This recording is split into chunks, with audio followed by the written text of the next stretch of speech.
So, I got asked, what are my perceptions on self-harm? So, before I started self-harming, I did not know what self-harm was. I did not know anything about it, which shows you that society is pretty crap in telling people about really important situations that are damaging people's health and mentally and physically. During treatment, I obviously learned a lot. It was about learning more about what self-harm was, because I didn't know what it was I was doing to myself, really. And the different types of self-harm. And the emotions that are linked to self-harm. And finding out why I do it, and then trying to learn and understand why other people do it. Then obviously I went into an inpatient, which was a real eye-opener because I met loads of people that self-harmed. So that personally helped me in recovery, being part of a self-harm group, which I've been going to for over a year, probably about 2 years now, and that has been the greatest source of help.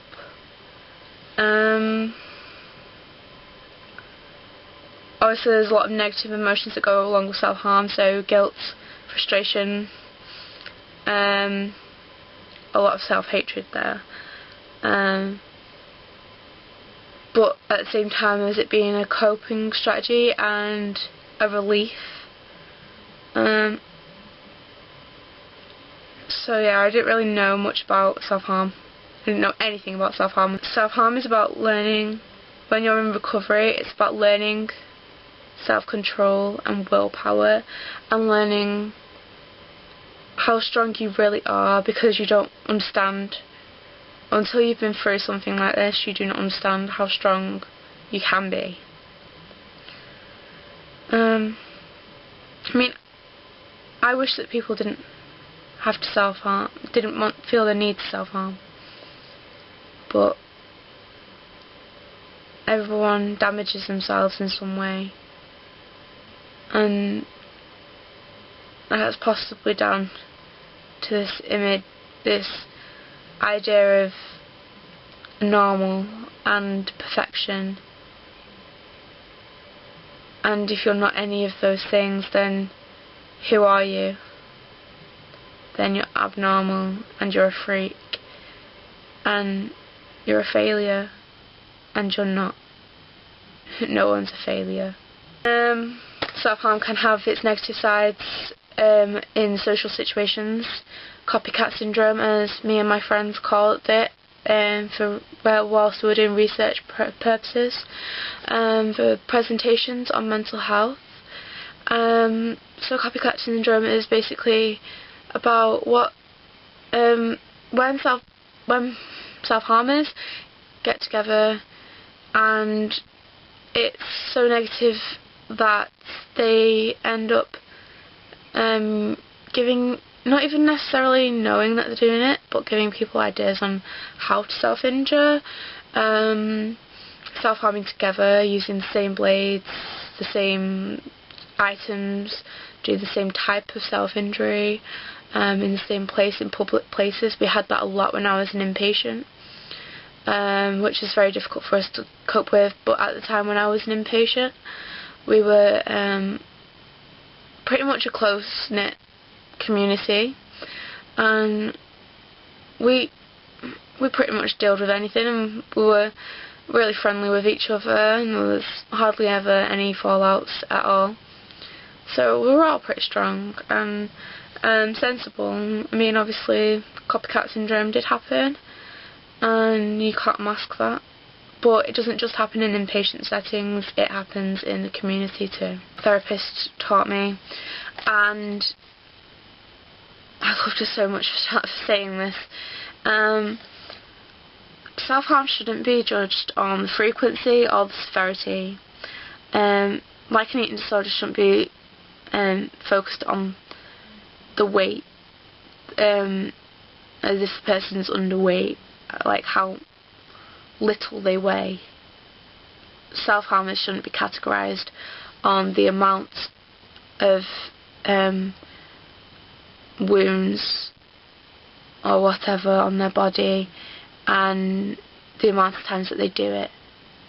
It's about the emotional pain. I just think it makes a lot of things harder, and when you're thinking about the future as well, I used to hate it when people used to come up to me and go, "Oh, you're going to have scars on your arms and stuff and on your legs, and you won't be able to wear shorts and t-shirts and stuff, and in the summer you're going to just be covering up." And I was just like, no, not going to happen. And even one time I had, this was at the inpatients, I had the doctor come to me and she was like, "You're going to have to get a long sleeved wedding dress."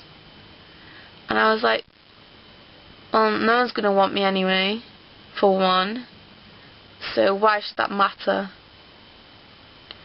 And to be honest, because I don't self-harm as much anymore and I'm in a different place, I'm able to accept what they said, but it's too late because I already have those scars and I have to cover up every day of my life, and I can't go out with anything that wouldn't cover my arms or my legs.